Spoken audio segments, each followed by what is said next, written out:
आपका हमारी आध्यात्मिक यात्रा में हार्दिक स्वागत है। आप सुन रहे हैं शिव महापुराण, जो सनातन धर्म के ही अनमोल ग्रंथों में से एक है। इस श्रृंखला में हम आपके लिए ही इस दिव्य ग्रंथ के प्रत्येक अध्याय का शाश्वत पाठ प्रस्तुत करेंगे। आइए इस ज्ञान और धर्म की ही यात्रा को आरंभ करें। भगवान महादेव की महिमा और उपदेश से ही सजी इस पावन कथा के साथ ही ओम नमः शिवाय। 49वां अध्याय अंधक गणपति वृत्तांत। संत कुमार बोले, ओम नमस्ते देवेशाय सुरासुर नमस्कृताय भूत भव्य महादेवाय हरित पिंगल लोचनाय बुद्धि रूपेण इत्यादि मंत्रों को जब शुक्र जी ने शंभु के उदर में जपा, तब वे उत्कट वृक्ष के समान ही शिवलिंग के मार्ग से बाहर आए।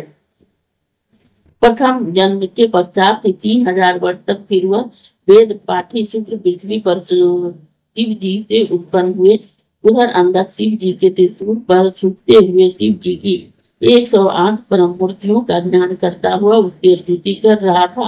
इससे ही शिव जी ने प्रसन्न हो उसे सब प्रकार के भय से मुक्त कर दिया। अमृत की वर्षा से ही उसमें प्राण संचार कर त्रिशूल से उतार उसका ही अभिषेक किया और कहा कि मैं तेरी ही अंतिम भक्ति से प्रसन्न हूँ।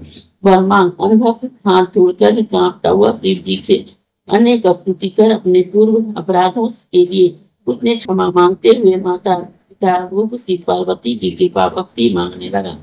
शिव जी चुप रहे, वह मौन हो शिव जी पार्वती जी के ध्यान में मग्न हो गए। शिव जी ने उस पर ही प्रसन्नता की दृष्टि डाली। उसे अपने अद्भुत जन्म का पूर्व वृत्तांत स्मरण हो आया। उसके मनोरथ पूर्ण हो गए। वह अपने माता पिता को प्रणाम कर कृत हो गया। बुद्धिमान शिव तथा पार्वती जी ने उसके मस्तक को श्रृंगार फिर तो उसने उन प्रसन्न हुए शिव जी को इच्छित वर पाया। यही उस अंधक का पुरातन गणपति वृत्तांत है, जो उसने महादेव जी को प्रसाद से पाया था। जो इसे ही यत्न पूर्वक पढ़ता है उसके सब मनोरथ पूर्ण होते हैं। इस अध्याय के श्रवण हेतु आपका हृदय से धन्यवाद। हम आशा करते हैं कि शिव महापुराण की यह दिव्य कथा आपको आध्यात्मिक शांति और गहन ज्ञान प्रदान कर रही होगी। कृपया अगले अध्याय के लिए हमारे साथ जुड़े रहें और अपने सुझाव एवं भावनाएं कमेंट के माध्यम से अवश्य साझा करें। धर्म, भक्ति और ज्ञान की इस पावन यात्रा में आपका साथ हमारे लिए अत्यंत मूल्यवान है। ओम नमः शिवाय। यदि यह प्रस्तुति आपको पसंद आई हो, लाइक करें, कमेंट करें, सब्सक्राइब जरूर करें, बेल आइकॉन दबाना ना भूलें ताकि अगला अध्याय आपसे छूटे नहीं। और इस पावन ज्ञान को ही शेयर करें अपने परिवार और मित्रों तक।